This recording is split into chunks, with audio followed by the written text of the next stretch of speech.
Hello, everyone. It is Marc Berman from TV Media Insights. It is Friday, July 26th, and I am sitting here with my friend and colleague, Brent Frederick. Hello, Brent. Mark, great Welcome to be back. Welcome back. We're Another podcast. We're at the Summer Press Tour at the Beverly Hilton Hotel in Los Angeles. That's right. Or the TCAs. The TCA, right. As we in the biz call it. Right, as we at the biz. We are at the third day of cable. The third and final day of cable. Third and final day of cable, yes. And it's been, it's funny. You've been here longer than I have. You got here a few days earlier. A couple days. Right. R&R before the tour, yes. So this is my third day. I feel like I've been here for 3 weeks. the press tour will do that to you. And I think that's a good thing, right? Sure. I'm not saying it in a mean way. It's just, the thing is when you're sitting in a ballroom, if you haven't done it, it's hard to kind of, it's a lot of fun. Mm-hmm. It's very interesting. You meet a lot of stars. You learn a lot of things. But it's a long day. And here's what it is, Mark. It's all what I think the reason why it feels that way is because there's so much information coming at you. I mean, it's not like you're just sitting, reading a newspaper. You're getting hammered with information and questions and everything going on. So at the end of it, it's like, what did I just see? I just saw like 8 sessions, and it started with Doctor Who and ended with Larry David. I mean, that's a pretty big, Doctor Who into Larry David. Well, because cable's different than the network. Because a network, like for example, NBC is here tomorrow on Saturday, and they're going to have, it's NBC Day. But when you're doing cable, it's different cable networks throughout the day, and there's no rhyme or reason. It's incredibly eclectic is what it is. Very. You have BBC America, Discovery, and HBO in one day. So it's a little, we have today we have the Viacom networks are here, so it's very different. But so far, what do you think? What highlights do you think what stood out for you? Well, I'm a big Doctor Who fan. Right. So that was a treat to see, Matt Smith giving what I'm assuming will be his final TCA press conference. Right. Also, HBO's sessions on Thursday were I thought very interesting. Yes. I mean,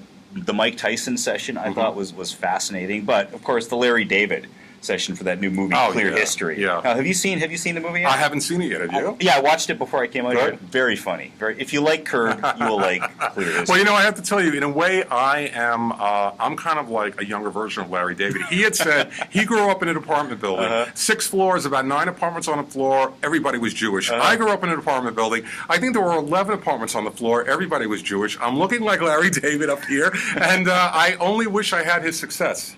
He really knows how to bring the audience together, right? He's very funny. He does. I mean, it was a very, very funny session. And you were a huge Seinfeld fan, I assume. I was, I loved Seinfeld. Sure. I mean, I've told this many times. I liked Seinfeld until I met Jerry Seinfeld, and I never could enjoy the show again. That's how much I didn't like him. Ooh. Didn't like the man. But anyway, Mike Tyson, I have to tell you, we've seen him before, but he seemed really happy and settled, right? And I actually spoke with him after the session. Did you? In a scrum, for about close to 10 minutes. And he said, one quote I really took away from that was he said that, he had never really liked himself until now. I said, I'm in a place now where I like myself. I had money. I didn't like myself. Now, I like Now he likes himself. Hey, listen, I remember the days when he was married to Robin Gibbons from Head of the Class. Oh, boy. That was at a different time. Other than that, it's kind of been, up and down. There's been some interesting sessions, some not interesting. I didn't like HBO as much this time around. I mean, I remember we were here in the winter. They had the session with the Hitchcock movie, The Girl. I think that was last summer. That was last summer already. That was already a year ago. So, I mean, HBO was always very interesting. Yeah.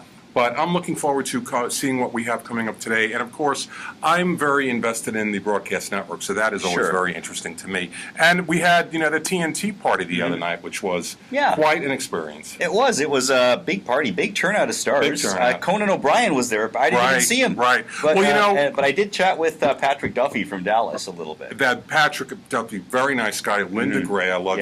I'll tell you a little secret. The best kept secret in the business, Conan O'Brien on TBS, doesn't have much of an audience. Oh, I'm aware of that. Yeah, are you? Because the thing is, nobody writes about it. Nope. Nobody says anything. Everybody assumes it's great. He does bring in a young audience, and the medium age is younger younger than what they normally do, but he doesn't have much of an audience on TBS. No, and it's unfortunately, and that really shows you that, when you're on these basic cable channels in a late night thing like that, you do tend to drop off the pop culture radar to a certain extent because Conan was the guy, and he was. You always forget. Now Conan has a show too. He went from being the guy on NBC at 12:35 a.m., took over the Tonight Show, became the victim, made a lot of money, Sure.